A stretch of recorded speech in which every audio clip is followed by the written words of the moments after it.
మాట్లాడు ప్రభువా, నీవే మాట్లాడు మయ్యా. పరిశుద్ధుడైన తండ్రి, ఈరోజు నీ సన్నిధికి వచ్చిన బిడ్డలు ఇప్పటి వరకు వాగ్దాన సందేశం ద్వారా సాక్ష్యాల ద్వారా మీరు మహిమ పొందారు. నీ దాసుడను నీ పక్షం నిలబడి నీ బిడ్డలకు నీ మాటలు అందిస్తూ ఉండగా వాక్యమైన యేసయ్యా, నీ వాక్కు ప్రతి ఒక్కరిని దర్శించును గాక, పశ్చాత్తాపమును కలిగించును గాక, నీకు సమీపంగా నడిపించును గాక. వాక్యాన్ని అటగించడానికి ప్రయత్నిస్తున్న ప్రతి అవిధేయత యేసు నామములో వెళ్ళి వాక్యం అయ్యేంత వరకు మీ ఆత్మ సంచారం మా మధ్యలో జరుగును గాక. యేసు నామములో ప్రార్థించి వాక్య సందేశాన్ని ప్రారంభిస్తున్నాము తండ్రి. యేసుక్రీస్తు ప్రభువు ఆయన దేవుడైయుడి మానవునిగా భూమి మీద సంచరించిన దినములలో పరలోకాన్ని గురించి బైబిల్ గ్రంథంలో ఇంచుమించుగా 80 సార్లు వరకు చెప్పినట్లుగా రాయబడింది బైబిల్లో. మత్తయి సువార్త, మార్కు సువార్త, లూకా సువార్త, యోహాను సువార్త, ఈ 4 సువార్తల్లో పరలోకాన్ని గురించి, దేవుని రాజ్యం అనగా పరలోకం, ఆ పరలోక రాజ్యాన్ని గురించి 80 సార్లకు పైగా రాయబడింది. నరకాన్ని గురించి 100 సార్లకు పైగా రాయబడింది. ఏంటంటే పరలోకాన్ని గురించి 80 సార్లకు రాయబడింది. నరకాన్ని గురించి ఇంచుమించుగా 100 సార్లకు పైగా రాయబడింది. దీని అర్థం ఏమిటి అంటే ఖచ్చితంగా పరలోకం అనేది ఉంటుంది, నరకం అనేది కూడా ఉంటుంది. యేసు ప్రభు ఆయన చెప్పినటువంటి ఉపమానంలో ధనవంతుడు లాజరు గురించి ఉపమానం చెప్పాడు. మీకు ఆ ఉపమానం ఎక్కడ కనబడింది అంటే లూకా సువార్త 16వ అధ్యాయంలో కనబడింది. Luke chapter 16. కొన్ని వచనాలు చదువుకుందామా? లూకా సువార్త 16వ అధ్యాయము 9వ వచనం నుండి కొన్ని వచనాలు. ధనవంతుడు ఒకడుండెను, అతడు ఊదా రంగు బట్టలను, సన్నపు నార వస్త్రములను ధరించుకొని ప్రతిదినము బహుగా సుఖపడుచుండెను. లాజరు అను ఒక దరిద్రుడు ఉండెను, వాడు కురుపులతో నిండిన వాడై ధనవంతుని ఇంటి వాకిట పడి ఉండి అతని బల్ల మీద నుండి పడు రొట్టె ముక్కలతో ఏమి తీర్చుకొనగోరేనట? ఆకలి తీర్చుకొనగోరేను. కుక్కలు వచ్చి, ఎంత బాధకరమైన సంఘటన అండి. కుక్కలు వచ్చి అతడి కురుపులను నాకుచూ ఉండేను. చనిపోయి దేవదూతల చేత అబ్రహాము రొమ్మున ఆనుకొనుటకు కొనుకోబడెను. ధనవంతుడు కూడా చనిపోయి పాతి పెట్టబడెను. పాతాళములో బాధపడుచు కనులెత్తి దూరము నుండి అబ్రహామును అతని రొమ్మున ఆనుకొని ఉన్న లాజరును చూచి, తండ్రి అయిన అబ్రహామా, నా యందు కనికరపడి తన వ్రేలి కొనను నేలలో నుంచి నా నాలుకను చల్లార్చుటకు లాజరును పంపు. నేను ఈ అగ్ని జ్వాలలలో యాతన పడుచున్నాను. కేకలు వేసి చెప్పాను. ఇంకా చదవడానికి చాలా ఉంది కానీ మన టైం లేదు కాబట్టి అక్కడితో నేను ముగిస్తున్నాను. దేవుడు ఈ మాటలను మన కొరకు ఆశీర్వదించును గాక. చేతులెత్తి ఆమేన్ చెప్పండి. ఆమేన్. మానవుని జీవితం ఈ యాత్ర ముగించిన తర్వాత 2 స్థలాలలో మనిషి కళ్ళు తెరుస్తాడు. చాలా జాగ్రత్తగా మీరు వాక్యం వినాలి. భూమి మీద పుట్టిన ధనవంతుడైన, జ్ఞానవంతుడైన, ఐశ్వర్యవంతుడైన, పేదవాడైన, రాజకీయ నాయకుడైన, సామాన్యమైన మనిషి అయినా 2 స్థలాలలో కళ్ళు తెరవాలి. ఇక్కడ కళ్ళు మూస్తే ఒక స్థలం పరలోకం, అక్కడ కళ్ళు తెరవాలి, లేదా నరకములోనైనా కళ్ళు తెరవాలి. ఈ 2 స్థలాలకి మనిషి ఎప్పుడు వెళ్తాడు అంటే చనిపోయిన మరుక్షణంలోనే అతడు యేసు ప్రభువును నమ్ముకొని పాపములను ఒప్పుకొని విడిచిపెట్టి మారు మనసు పొంది బాప్తీసం తీసుకొని పరిశుద్ధంగా జీవించిన వ్యక్తి అయితే ఇక్కడ కళ్ళు మూస్తే ప్రభు ఉన్నటువంటి పరలోక రాజ్యంలో కళ్ళు తెరుస్తాడు. కళ్ళు తెరిచింది. ప్రభువుని తెలుసుకోకుండా, మారు మనసు పొందకుండా, బాప్తీసం తీసుకోకుండా పాపములో పుట్టి పాపములో జీవిస్తూ చచ్చిపోతే ఆ వ్యక్తి 2వ స్థలంలో కళ్ళు తెరవాలి. ఆ స్థలం పేరు ఏమిటి అంటే హెల్, అనగా నరకం. చెప్పాను కదా, యేసు ప్రభు పరలోకాన్ని గురించి 80 సార్లు రాసి చెప్పారు. నరకాన్ని గురించి 100 పర్యాయాలు చెప్పారు. ఎందుకు పరలోకం గురించి 80 సార్లు చెప్పాడు, నరకం గురించి 100 సార్లు చెప్పాడు అంటే పరలోకం అనేది ఒకటి ఉంది, నరకం అనేది అది బాధకరమైనటువంటి స్థలం.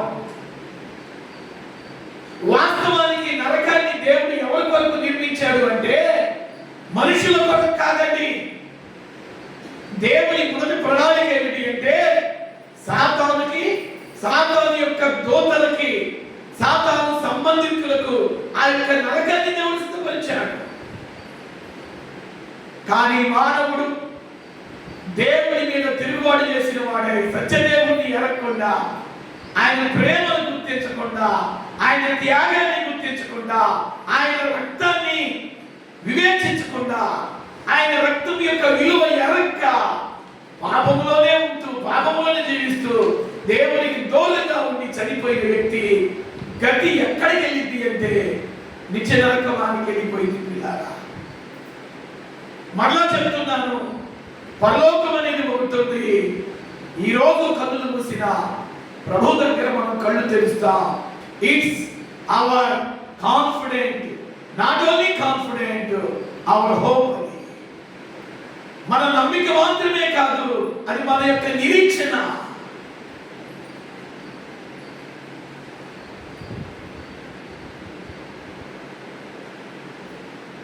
నరకం అనేటువంటిది అది యుగయుగాలు, ఒక రోజుతో అంతం కాదని. పరలోకం అనేది కూడా నిత్యత్వమే. నిత్యత్వం అంటే యుగయుగాలు. నరకము కూడా యుగయుగాలు ఉండేటటువంటి బాధ, వేదన. ఇక్కడ చేరిన మీలో ఎవరు కూడా ఆ బాధాకరమైన స్థలానికి వెళ్ళకూడదని నా ప్రార్థన.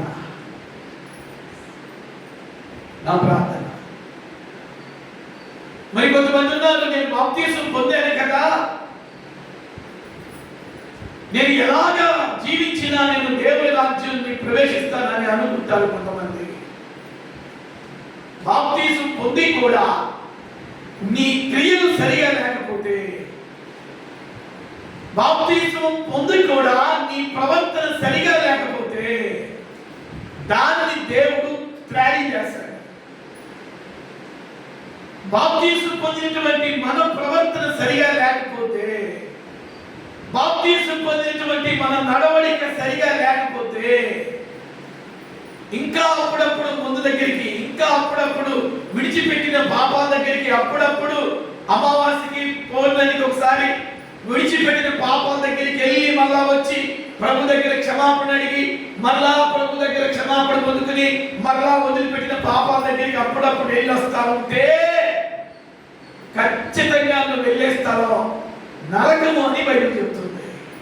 మిమ్మల్ని భయపెట్టడానికి ఈ మాట చెప్పలేదు, జాగ్రత్తగా భక్తి చేస్తారన్న ఉద్దేశంతో ఈ లైవ్ లో కూడా ఎందరైతే దేవుని వాక్యాన్ని వింటున్నారో మిమ్మల్ని భయపెట్టాలన్న ఉద్దేశం కాదు, మీ భక్తిని జాగ్రత్తగా కట్టుకుంటారని ప్రభు ప్రేమతో ఈ మాట నేను మీకు తెలియజేస్తున్నాను. ఈ అంచె దినాల్లో చాలా మందికి దేవుని భయం అనేది కోల్పోతున్నారు. దేవుని భయం అనేటువంటిది పూర్తిగా వదిలిపెట్టేస్తున్నారండి ప్రజలు. అరే ఈ మాట అనవచ్చా, ఈ మాట అనకూడదా, ఈ పని చేయొచ్చా, ఈ పని చేయకూడదా, ఈ స్థలానికి వెళ్ళొచ్చా, ఈ స్థలానికి వెళ్ళకూడదా, ఇవి చూడొచ్చా, ఇవి చూడకూడదా. పిల్లల ఈ భయాన్ని, దేవుని భయాన్ని పూర్తిగా వదిలేస్తున్నాడు క్రైస్తవుడు, పూర్తిగా వదిలిపెడుతున్నారు విశ్వాసంలో. దేవుని భయాన్ని విడిచిపెట్టినా నరకానికి వెళ్ళటానికి అవకాశం ఉందన్న సంగతిని వాక్య ఆధారంతో నేను మీతో మాట్లాడుతున్నాను. చాలా సీరియస్ గా మనం భక్తి చేయాలి. ఈ కడవ దినాల్లో, ఈ అంచె దినాల్లో చాలా జాగ్రత్తగా నీ విశ్వాసాన్ని కట్టుకోవాలి, నీ పరిశుద్ధతను కాపాడుకోవాలి, నీ భక్తిని కట్టుకోవాలి. దేవుడికి నచ్చనివి, దేవుడు మెచ్చనివి, దేవుడు ఇష్టపడనివి, దేవుడు అంగీకరించనివి పూర్తిగా మన నుండి తీసేసుకుని దేవుడికి ఇష్టమైనటువంటి కుమార్తెగా మనం సిద్ధపడాలి. విన్నారా? ఈ సంవత్సరం ప్రభు నాకు చెప్పాడు, ఏమని చెప్పాడు అంటే, నువ్వు ఎక్కడ సభల్లోకి బయట ప్రాంతాలకి నేను తీసుకెళ్తాను కదా, నా రాకడ సందేశాన్ని చెప్పు నా బిడ్డ అన్నాడు. అందుకే ఎక్కడ అవకాశం వచ్చినా చాలా కఠినంగా మాట్లాడుతున్నాను బిడ్డ, చాలా తీవ్రంగా గట్టిగా హెచ్చరిస్తున్నాను ప్రజల్ని.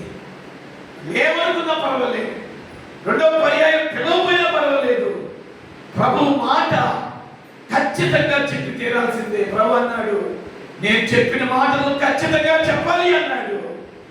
చెప్పాలి అన్నాడు బిడ్డారా, చాలా సీరియస్ గా చెప్పమన్నాడు. రాజీ పడని పోలు చేయమన్నాడు, రాజీ పడకూడదు, రాజీ పడని పోలు చెయ్యి అన్నాడు. ఈరోజు నా ప్రియమైనటువంటి వీళ్ళందరికీ ఎక్కడ సభల్లోకి మీటింగ్స్కి వెళ్ళినా కూడా వాక్యాన్ని అధికారంతో మాట్లాడుతున్నాను, ఉన్నట్టుగా మాట్లాడుతున్నాను. ఎన్ని వేల మంది, వందల మంది ప్రజల మధ్యలోనైనా తప్పులను, లోపాలని వాక్యాధారంతో ఎత్తి చూపుతున్నాను. పిల్లల నరకంలోకి ఎవరు పడకూడదనేది, ఒక్కసారి పడితే మళ్ళా తిరిగి రావటం చాలా కష్టం. కొంతమందికి ఎక్కడ మారుమూసి వచ్చిందంటే నరకంలో పడ్డాక మారుమూసి వచ్చింది. భూమి మీద బ్రతికినప్పుడు మారుమూసి ఉండదండి. భూమి మీద బ్రతికినప్పుడు జీవితాన్ని జాగ్రత్తగా కట్టుకుందాం అనేది ఉండదు. నరకంలోకి పడిన తర్వాత అప్పుడు ఒక అవకాశం కొరకు ఎదురు చూస్తారు. అక్కడికి వెళ్తే ఆ నరకపు గడియలు మూయబడతాయి, తెరవబడవు. నరకపు గడియలు డోర్స్ విల్ క్లోజ్డ్, తెరవబడవు. యేసు ప్రభు మరలా చెప్తున్నాను, పరలోకం గురించి 80 సార్లు చెప్పాడు, నరకం గురించి 100 సార్లు చెప్పాడు. ఎందుకు చెప్పాడయ్యా 100 సార్లు అంటే, ఆయన స్వరూపంలో చేయబడ్డ బిడ్డలు ఎవరు కూడా నరకంలోకి వెళ్ళకూడదని, నరకంలోకి వెళ్ళకూడదు. పిల్లల ఇక్కడ యేసు ప్రభు చెప్పిన ఉపమానం ఏంటంటే, ఒక ధనవంతుడు ఉన్నాడంట. జాగ్రత్తగా వినాలి, జాగ్రత్తగా వినాలి, బాధతో చెప్తున్నాను, హృదయము చాలా బలుతో మాట్లాడుతున్నాను. ఒక ధనవంతుడు ఉన్నాడు. ఆ ధనవంతుడు ఇంటి వాకిట ఒక దరిద్రుడు ఉన్నాడట. ఆ ధనవంతుడి యొక్క స్థితి రాశాడు దేవుడు, ఆ దరిద్రుడు స్థితి కూడా రాశాడు దేవుడు. ధనవంతుడు పేరు మాత్రం రాయలేదు, అతని స్థితిని మాత్రమే రాశాడు. అతని ఇంటి వాకిట ఉన్నటువంటి దరిద్రుడు పేరు కూడా రాశాడు దేవుడు. అర్థమవుతుందా మీకు? ధనవంతుడి పేరు రాయలేదు బైబిల్లో. ఆ ధనవంతుడు ఇంటి వాకిట ఉన్నటువంటి దరిద్రుడి పేరు మాత్రం రాశాడు. ఏ పేరు బైబిల్ చెప్పండి, చెప్పాలి. ఏ పేరండి? లాజరు. ఆ లాజరు అనే మాటకి అర్థం ఏంటంటే, దేవుడే నా సహాయకుడు, దేవుడే నా సహాయకుడు. ఇలాంటి అర్థం లేని పేరు కలిగిన వ్యక్తి ఆ ధనవంతుడి ఇంటి వాకిట ఉన్నాడంట. కొన్ని నిమిషాలు ధనవంతుడి గురించి నేను మీకు చెప్తా. ఈ ధనవంతుడు వస్త్రధారణ ఎలాంటిది అంటే అతడు 2 రకాలైన 2 టైప్స్ ఆఫ్ క్లాత్స్ అతడు ధరించేవాడంట. బైబిల్ చెప్తుంది అతడు సన్నని నార వస్త్రములను ధరించుకునే ధనవంతుడు. రెండవది అతని వస్త్రాల గురించి బైబిల్ ఏం చెప్తుందంటే అతడు మోదా రంగు వస్త్రాన్ని ధరించేవాడు. వింటున్నారా? సన్నని నార వస్త్రాలు ధరించేవాడు. రెండవదిగా మోదా రంగు వస్త్రములు ధరించేవాడు. సన్నని నార వస్త్రములు ఎవరు ధరిస్తారు అంటే ఆ ఊరిలో ఘనత కలిగిన వారు ధరించే వస్త్రాలు. సన్నని నార వస్త్రాలు ఘనతకు సాదృశ్యం. మోదా రంగు వస్త్రము దేంతో తయారు చేస్తారో తెలుసా?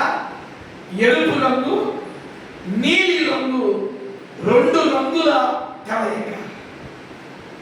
ఎరుపు రంగుని నీలి రంగుని కలిపితే ఒక రంగు బయటకు వచ్చింది. ఆ రంగే ఊదా రంగు. ఇలాంటి వస్త్రాన్ని ధరించేవాడంట ధనవంతుడు. యేసు ప్రభు చెప్పిన ఉపమానంలో ఆ ధనవంతుడు సన్నని నార వస్త్రాలు ధరించేవాడు, ఊదా రంగు వస్త్రాలు ధరించేవాడు.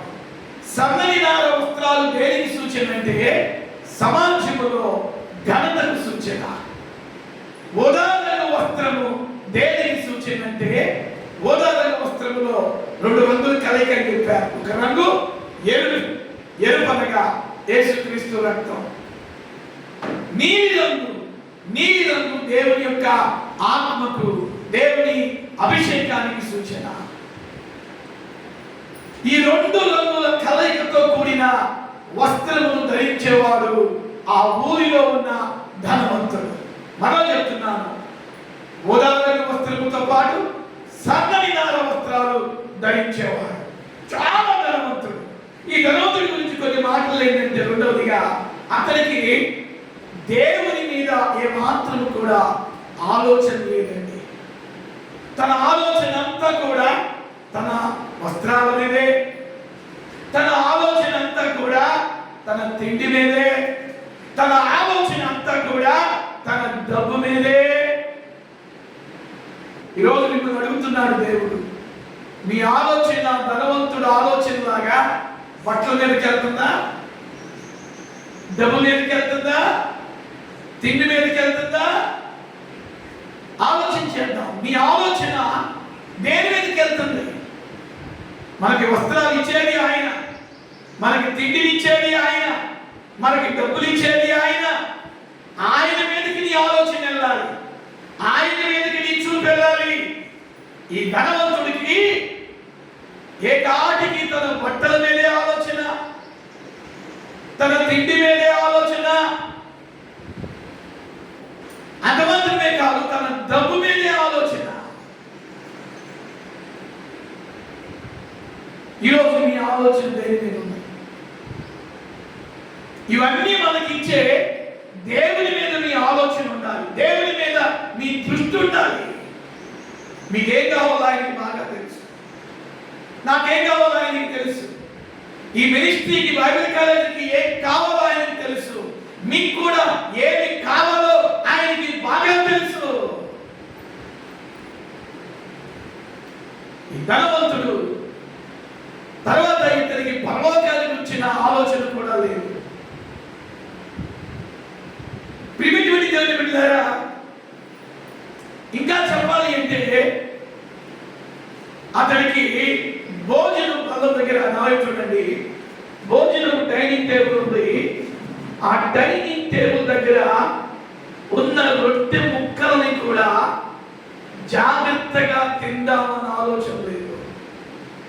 బైబిల్ చెప్తుంది ఆ డైనింగ్ టేబుల్ మీద నుండి అంట రొట్టె ముక్కలు కింద పడుతుంది అంట. కింద పడుతున్న రొట్టె ముక్కల్ని తిని బ్రతికాడంట ఆ ఇంట వాకిట ఉన్న లాజరు అనే ధనవంతుడు. అంటే ఈ ధనవంతుడు ఎలాంటి వాడంటే అతనికి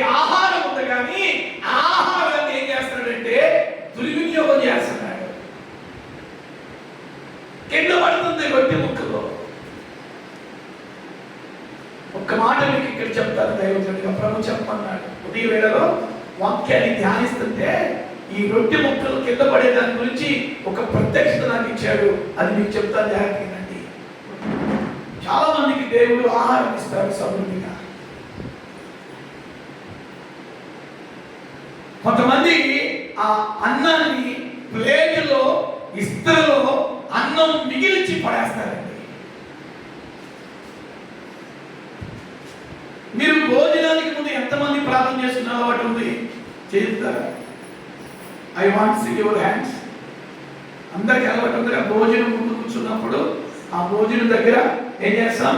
ప్రభువా, మీరు ఇచ్చిన ఈ ఆహారాన్ని బట్టి నీ కొందనాలు, ఆహారం లేని బిడ్డలకి ఆహారాన్ని దయచేయండి, నాకు ఇచ్చినట్టుగానే అనేకులకు దయచేయండి, ఈ ఆహారం తింటుండగా శక్తిని, బలాన్ని, ఆరోగ్యాన్ని దయచేయండి యేసు నామములో ఆమేన్. ప్రార్థన చేసి భుజించిన తర్వాత ప్లేటుల్లో ఏదైనా మిగిలింది అంటే అది ఆశీర్వదించబడిన పదార్థం. ఆశీర్వదించబడ్డ ఆహారాన్ని పడేయకూడదు. ఒక్కసారి నువ్వు ప్రార్థన చేయడం ద్వారా ఆ ఆహారం ఏమైంది అంటే దీవించబడింది. చెప్పాలి, అవునా కదా? దీవించబడిందా లేదా? దీవించబడింది. దీవించబడ్డ అన్నాన్ని ఎలా పడేయగలుగుతున్నావు?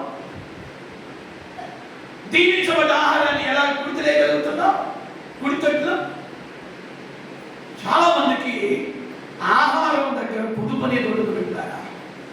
నేను అందుకే పాస్టర్స్ కాన్ఫరెన్స్ లో చెప్తాను, సావుకి తినగలిగినంత వరకే పెట్టుకోండి. ఒక్కొక్క పాస్టర్ పెట్టించున్నది వదిలేసేసి, ఇస్తరులోనే వదిలేసేసి బయటికి చేయగలుగుతాడండి. ఆ ఆహారం రావడానికి ఎంతమంది బిడ్డలు సహాయం చేశారు? ఆహారం రావడానికి ఎంతమంది బిడ్డలు కష్టపడి పనిచేసి రూపాయి రూపాయి రూపాయి రూపాయి మరి కూర్చుకొని కానుకలు పోలో ఇస్తే వాళ్ళు ఏం చేస్తున్నారు? కొంతమంది దాన్ని దుర్వినియోగం చేస్తున్నారు. సేవకుల సంగతి పక్కన పెట్టండి, మీ సంగతి అడుగుతున్నా. దేవునికి ఇచ్చిన ఆహారాన్ని దుర్వినియోగం చేస్తున్నావా? దేవునికి ఇచ్చిన ఆహారాన్ని దుర్వినియోగం చేయకూడదు. తగుమాత్రం చాలేదా మళ్ళా పెట్టుకో, చాలేదా మళ్ళా వండుకో. ఆహారాన్ని పిల్లల ఇష్టం వచ్చినట్టుగా ఈ ధనవంతుడు ఏం చేస్తాడంటే తన వల్ల మీద నుండి రొట్టె ముక్కల్ని వదిలేస్తున్నాడు. ఎట్లా పెడితే అట్లా కింద పడుతున్నాయి. ఆ కింద పడ్డ రొట్టె ముక్కల్ని ఎవరు తిన్నారని బయట చెప్తుందండి? చెప్పాలి, ఎవరు తిన్నారండి? మళ్ళా చెప్తాను, ఈ ధనవంతుడు దేవుని గురించిన ఆలోచన లేని ధనవంతుడు. తన బట్టల మీదే ఆలోచన, తన డబ్బు మీదే ఆలోచన, తన తిండి మీదే ఆలోచన. సరే, ఈ యొక్క దరిద్రుడి గురించి ఆలోచన చేస్తే ఈ లాజరుకి ఇల్లు లేదు. చెప్పాలి, ఏం లేదండి? ఇల్లు లేదు. ఏడుండని బైబిల్ చెప్తుంది. ఆ ధనవంతుడు ఇంటి వాకిట. ఇంటి వాకిట అంటే ఏంటి? గుమ్మం దగ్గర. ఆ ధనవంతుడు ఇంటి గుమ్మం దగ్గర కూర్చునేవాడు. ఆహారం లేదు. అతడు పేదవాడు కానీ భక్తి కలిగిన వాడు. అతడు పేదవాడు, వస్త్రాలు లేనివాడు. అతడు పేదవాడు, కడుపు కాలుతున్నవాడు. ఆకలి అవుతున్న వాళ్ళకి, కడుపు కాలుతున్న వాళ్ళకి ఆకలి విలువ తెలిసింది. కడుపు కాలుతున్న వాళ్ళకి ఆకలి విలువ తెలుసు, ఆకలి విలువ తెలుసు.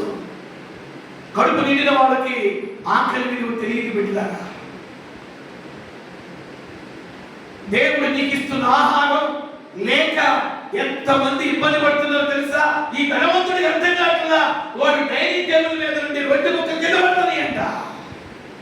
కొన్ని కుక్కలు తింటున్నాయి, కొన్ని ఏమో ఆ యొక్క లాభం తింటున్నాడు. కొంతమందికి దేవుడు ఆహారం ఇస్తాడు, ఆహారాన్ని దుర్వినియోగం చేస్తాడండి. నా చేతులు ఎత్తి నేను మీకు మనవి చేస్తున్నాను, ఒక్కసారి నీ ప్లేట్లోకి వచ్చిన ఆహారాన్ని ప్రార్థన చేసుకున్న తర్వాత మెల్లగా నిదానంగా తినగానే దాన్ని ఏమాత్రం కొంతమంది ప్లేట్ నిండుగా ఉన్న ప్లేటుల్లోనే చేయగలిగేసేవారు ఉన్నారండి.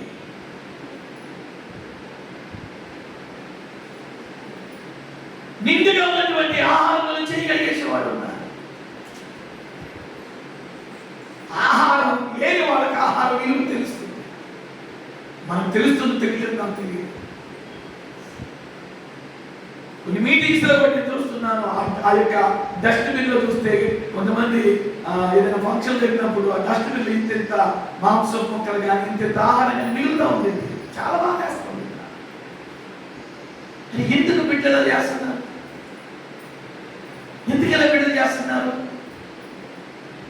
కడుపుకు సరిపోగా పెట్టించుకుని ఇంకా కావాల్సిన పెట్టించుకోవాలి, అంతేగాని వృధా చేయకూడదండి. ఆహారాన్ని, మాంసాన్ని కానీ అది ఆహారాన్ని వృధా చేయకూడదండి, వృధా చేయకూడదు. దేవుడు ఎప్పుడు కూడా వృధా చేసేవాడిని ఇష్టపడడు. 5 రొట్టెలు 2 చేపలని 5,000 మందికి తిన్న తర్వాత మిగిలిన ముక్కలు ఆయన ఏమన్నాడు? పరయంగా గంపలకి ఎత్తి పెట్టండి. ప్రభువుకే ఒక్క రొట్టె ముక్క వృధా చేయటం ఏమాత్రం ఇష్టం లేదు. అందుకే ఆ మిగిలిన ముక్కలన్నీ రొట్టెలుగా మీరు ఎత్తండి, ఏది వాళ్ళకి ఇవ్వండి. ఈరోజు ప్రభు మాట్లాడుతున్నాడు, నీ ఇంట్లో ఉన్న ఆహారాన్ని నువ్వు దుర్వినియోగం చేస్తున్నావా? నీ ఇంట్లో ఉన్న డబ్బులు దుర్వినియోగం చేస్తున్నావా? నీ ఇంట్లో ఉన్నటువంటి ఏదైనా విషయాన్ని, ఏదైనా వస్తువుని దుర్వినియోగం చేస్తున్నావా? అది నీకు దూరపడుతుంది అక్క. స్తోత్రం చెప్పండి. హల్లెలూయా. పిల్లల, ఈ యొక్క ధనవంతుడు గురించి మనం విన్నాం. ఈ దరిద్రుడికి ఇల్లు లేదు, తర్వాత అతనికి ఒక రోగం ఉంది. ఏంటి ఆ రోగం? కురుపులంట. చెప్పండి ఏంటది? ఆ మాట పలకండి. ఏంటండి? కురుపులంట. అయితే ఆ పేదవాడికి కూడా కుక్క ఉంది. ఏం జరుగుతుందంటే అతడి కురుపులను ఆ కుక్క నాకుతా ఉందంట. ఆ పుండ్లను ఆ కుక్క నాకుతా ఉందంట. నా ప్రియమైనటువంటి దేవుని బిడ్డలారా, బైబిల్ చెప్తుంది అలాంటి బహుపేద వ్యక్తి లాజరు, దరిద్రుడు, ఆ ధనవంతుని ఇంటి వాకిట ఒకరోజు అర్ధాంతరంగా చనిపోయాడు. చనిపోతే బైబిల్ చెప్తుంది దరిద్రుడు చనిపోయినప్పుడంట అతని ఆత్మను తీసుకెళ్ళడానికి ఎవరు వచ్చారంట? చెప్పాలి ఎవరు వచ్చారు? మీకు ఒక రహస్యం చెప్తా. దేవుని బిడ్డల మరణం ఎలా ఉండింది తెలుసా? మరణం కూడా ఆనందంగా ఉండిందండి.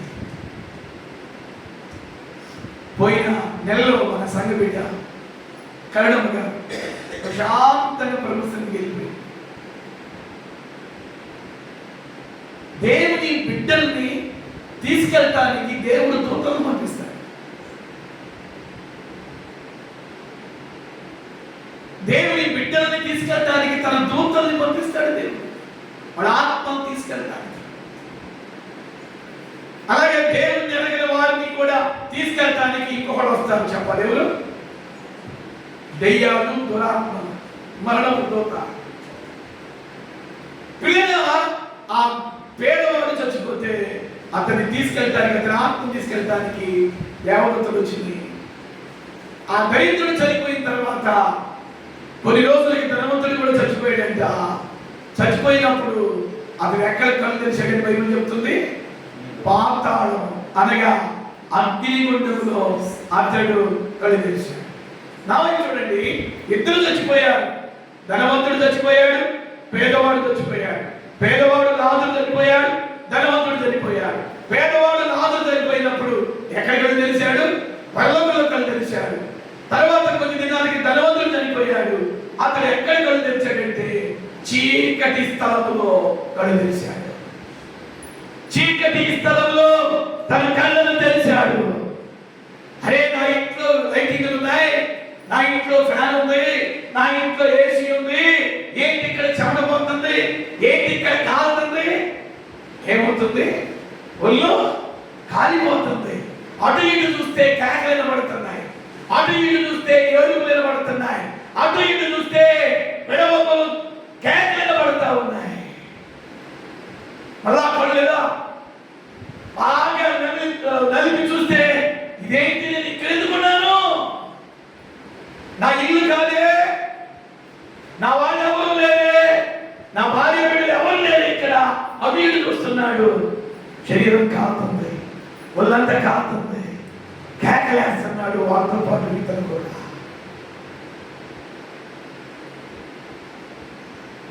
ఇద్దరు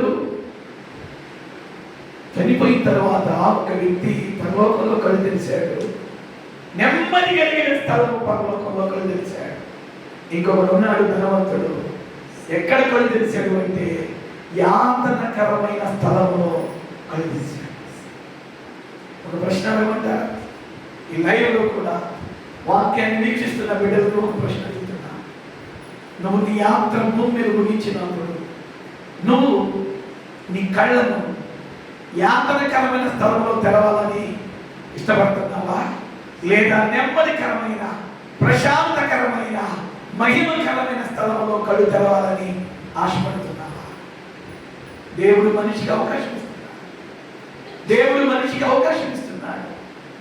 జీవితాన్ని సరి చేసుకుంటావని, బుద్ధిని మార్చుకుంటావని, స్వభావాన్ని మార్చుకుంటావని, క్రియల్ని మార్చుకుంటావని, ఇంకా దేవునికి సమీపంగా పవిత్రంగా జీవిస్తావని దేవుడు ఒక్కొక్క రోజు నీకొక దయా కిరీటముగా, ఒక్కొక్క వారాన్ని, ఒక్కొక్క నెలని, ఒక్కొక్క సంవత్సరాన్ని ఆయుష్ని పొడిగిస్తా ఉన్నాడు, పొడిగిస్తా ఉన్నాడు, పొడిగిస్తా ఉన్నాడు. జీవితాన్ని ఎత్తుకునే వాళ్ళు కొంతమంది ఉన్నారు. దేవుడిస్తున్న అవకాశాలను కూడా, ధనవంతుడికి కూడా దేవుడు అవకాశం ఇచ్చాడు. దేవుడి వైపు తిరుగుతాడని తిరగలేదు. దేవుడి వైపు చూస్తాడు అనుకున్నాను, తిరగలేదు. దేవుడిలో బ్రతుకుతాడేమోనని అవకాశం ఇచ్చాడు. దేవుడు ఇచ్చిన అవకాశాన్ని లాజరేమో సద్వినియోగం చేసుకున్నాడు, ధనవంతుడేమో దుర్వినియోగం చేసుకున్నాడు. సద్వినియోగం చేసుకున్న లాజరు అబ్రహామును ఆనుకున్నాడు.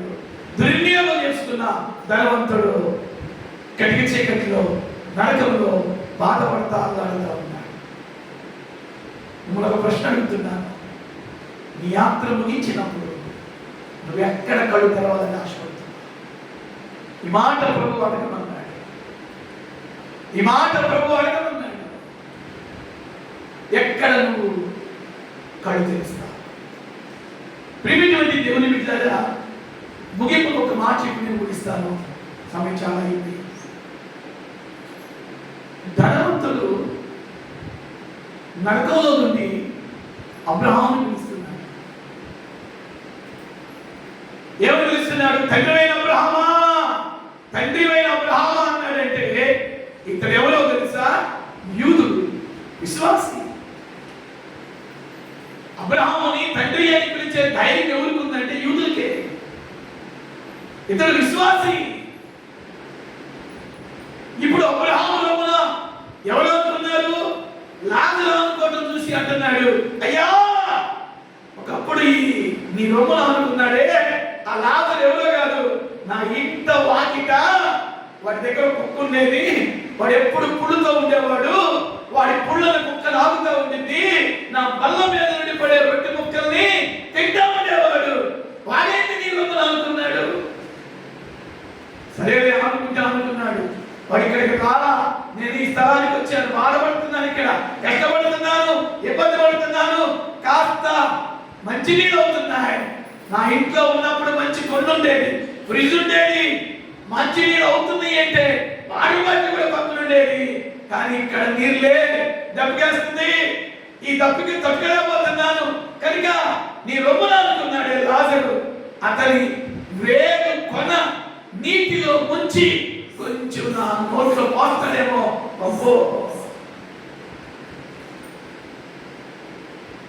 ఇక్కడ నేను యాతన పడుతున్నాను. ఒక ప్రశ్న అడుగుతాను మిమ్మల్ని. వాడికి నరకం ఉందని ఎప్పుడు తెలిసింది? చెప్పండి.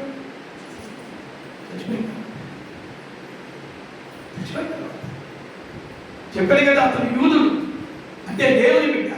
ధర్మశాస్త్రం కూడా చెప్తుంది నరకం అనేది ఉంది, పరలోకం అనేది ఉందని ధర్మశాస్త్రం కూడా చెప్తుంది. కీర్తనకారుడైన దావీదు అంటాడు, బుద్ధిమంతుడు నరకమును తప్పించుకోవడానికి, పాతాళం తప్పించుకోవడానికి అతడు దేవుని మార్గంలోకి వస్తాడు. పాపిష్టి వాడైతే పాప మార్గంలోకి వెళ్తాడు, పాతాళంలో పడతాడు అంటాడు దావీదు. ఆ వాక్యం ధనవంతుడికి బాగా తెలుసు. పరలోకం అనేది ఉంటుంది, నరకం అనేది ఉంటుందని తెలుసు. ఎందుకంటే అతడు యూదుడు, దేవుని బిడ్డ. కానీ ఎక్కడ తెలిసాడు? యాతనకరమైన స్థలంలో తెలిసాడు. వీళ్ళగా నా వాక్య ముగింపులో మిమ్మల్ని అడుగుతున్నాను. దేవుడు అవకాశం ఇచ్చాడు ధనవంతుడికి, అవకాశాన్ని దుర్వినియోగం చేసుకున్నాడు. ఇప్పుడు అంటున్నాడు, ఏమంటున్నాడు తెలుసా ముగింపులో?